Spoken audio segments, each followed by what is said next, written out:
Alam adalah kitab suci yang paling agung.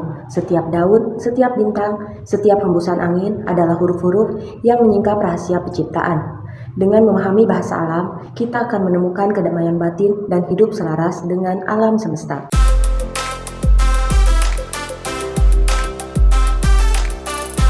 Tahukah kamu, sebelum masuknya agama-agama Abrahamik di negeri ini, ternyata leluhur kita sudah memiliki kepercayaan yang begitu lekat dengan alam semesta loh. Agama-agama asli Nusantara ini telah dianut oleh masyarakat Indonesia sejak zaman dulu kala, sebelum pengaruh agama-agama besar dunia tersebut masuk ke wilayah Nusantara. Kepercayaan-kepercayaan ini memiliki akar yang kuat dalam kehidupan masyarakat, terjalin erat dengan alam, leluhur, dan nilai-nilai kearifan lokal. Mari kita bahas satu persatu.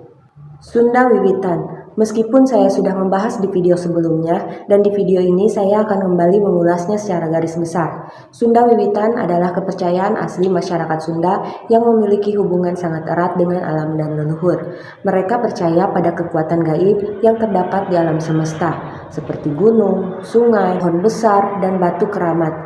Ritual-ritual dalam Sunda Wiwitan bertujuan untuk menjalin hubungan harmonis dengan alam dan memohon berkah dari para leluhur. Sunda Wiwitan tidak memiliki konsep Tuhan yang personal seperti dalam agama-agama Abrahamik. Mereka lebih percaya pada kekuatan gaib yang menyeluruh dan mengatur alam semesta. Leluhur dianggap sebagai penghubung antara manusia dengan dunia roh. Mereka dipercaya memiliki pengetahuan dan kekuatan yang dapat membantu manusia dalam kehidupan sehari-hari. Wiwitan sangat beragam, mulai dari upacara selamatan, ruatan, hingga sesaji. Ritual-ritual ini biasanya dilakukan di tempat-tempat sakral seperti pohon besar, sungai, atau makam leluhur. Kejawen. Kejawen adalah kepercayaan yang berkembang di masyarakat Jawa. Kejawen tidak memiliki kitab suci yang baku, namun memiliki banyak ajaran yang bersumber dari kitab-kitab Jawa kuno seperti Serat Centini dan Babat Tanah Jawi. Kejawen menekankan pada pencapaian keselarasan antara manusia dengan Tuhan, alam, dan sesama. Kejawen memiliki konsep Tuhan yang sangat luas dan mencakup segala sesuatu yang ada di alam semesta. Jika dalam Sunda Wiwitan Tuhan disebut Sang Hyang Tunggal, maka Tuhan dalam Kejawen sering disebut sebagai Sang Hyang Widi atau Batara Guru. Kejawen mengajarkan tentang pentingnya hidup seimbang, sabar, dan tawakal. Manusia diajarkan untuk menerima takdir dan menjalani hidup dengan penuh kesadaran. Praktik spiritual dalam Kejawen meliputi meditasi, laku batin, dan tirakat. Tujuannya adalah untuk menyucikan diri dan mendekatkan diri kepada Tuhan. Marapu.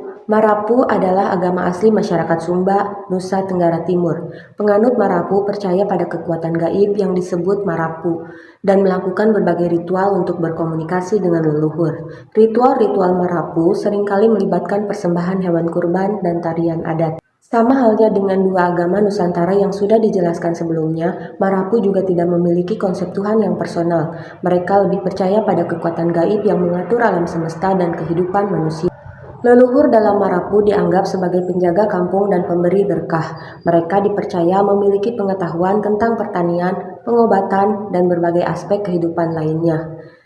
Ritual dalam Marapu sangat penting dan dilakukan secara turun-temurun. Ritual-ritual ini biasanya berkaitan dengan siklus kehidupan seperti kelahiran, pernikahan, dan kematian. Ugamo Malim. Ugamo Malim adalah agama asli masyarakat Batak, Sumatera Utara. Penganut Ugamo Malim percaya pada satu Tuhan yang disebut mulai jadi Nabolon dan memiliki banyak dewa-dewi yang mengatur berbagai aspek kehidupan.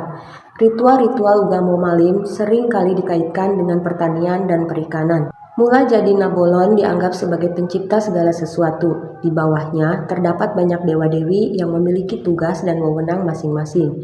Ugamo Malim memiliki kosmologi yang kompleks, yang menggambarkan hubungan antara manusia, alam, dan dunia roh. Ritual dalam Ugamo Malim sangat beragam, mulai dari upacara persembahan, permohonan hujan, hingga upacara kematian. Kaharingan. Kaharingan adalah agama asli masyarakat Dayak, Kalimantan. Penganut Kaharingan percaya pada kekuatan gaib yang disebut Ranying Hatala Langit dan melakukan berbagai ritual untuk memohon berkah dan perlindungan. Ritual-ritual Kaharingan seringkali melibatkan persembahan hewan kurban dan tarian adat. Ranying Hatala Langit dianggap sebagai pencipta segala sesuatu dan penguasa alam semesta. Hutan sebagai tempat yang suci. Hutan dianggap sebagai tempat suci bagi masyarakat Dayak. Mereka percaya bahwa di dalam hutan terdapat banyak roh gaib yang perlu dihormati. Ritual dalam keharingan sangat erat kaitannya dengan siklus pertanian dan perburuan. Agama-agama asli Nusantara memiliki hubungan yang sangat erat dengan alam. Mereka percaya bahwa alam adalah tempat tinggal para leluhur dan memiliki kekuatan gaib.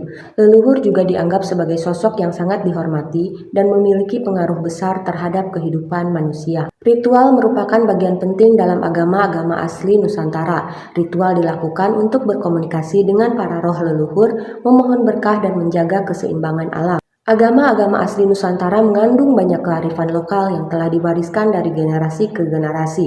Namun, keberadaan agama-agama asli Nusantara saat ini menghadapi berbagai tantangan, seperti asimilasi dengan agama-agama besar. Banyak penganut agama asli Nusantara yang memilih untuk memeluk agama-agama besar seperti Islam, Kristen, atau Hindu. Modernisasi dan globalisasi juga mengancam kelestarian nilai-nilai dan tradisi dalam agama-agama asli Nusantara. Penganut agama asli Nusantara seringkali mengalami diskriminasi dan marginalitas. Tidak semua agama asli diakui secara resmi oleh negara. Hal ini membuat mereka kesulitan untuk mendapatkan hak-hak yang sama dengan penganut agama-agama besar. Padahal melestarikan agama-agama asli Nusantara sangat penting karena agama-agama asli Nusantara ini merupakan bagian penting dari identitas budaya bangsa Indonesia. Agama-agama asli Nusantara juga mengandung banyak kearifan lokal yang dapat menjadi inspirasi dalam membangun masyarakat yang lebih baik. Agama-agama asli Nusantara memperkaya hasanah keberagaman budaya Indonesia. Namun meskipun agama-agama asli Nusantara seringkali terpinggirkan dan tidak banyak didokumentasikan, namun masih ada banyak pengikutnya hingga saat ini. Bagi banyak masyarakat, agama asli merupakan warisan leluhur yang sangat berharga. Mereka merasa terikat dengan tradisi dan nilai-nilai yang diwariskan oleh nenek moyang. Agama-agama asli Nusantara juga memiliki hubungan yang sangat erat dengan alam. Bagi mereka, alam adalah tempat tinggal para roh leluhur dan memiliki kekuatan gaib. Agama asli menjadi bagian penting dari identitas budaya suatu kelompok masyarakat. Melalui agama, mereka merasa memiliki jati diri dan berbeda dengan kelompok lainnya. Agama-agama asli Nusantara masih hidup dan berkembang meskipun menghadapi berbagai tantangan. Upaya pelestarian terus dilakukan untuk menjaga kelangsungan hidup, tradisi, dan budaya leluhur. Bagaimana menurutmu? Apakah ada agama Nusantara lain selain yang disebutkan dalam video ini? Tulis di kolom komentar ya. Kita adalah generasi penerus. Di pundak kitalah tanggung jawab untuk melestarikan warisan budaya bangsa. Dengan memahami agama leluhur, kita akan lebih menghargai alam, sesama, dan Tuhan. Mari kita jadikan nilai-nilai luhur agama leluhur sebagai pedoman hidup.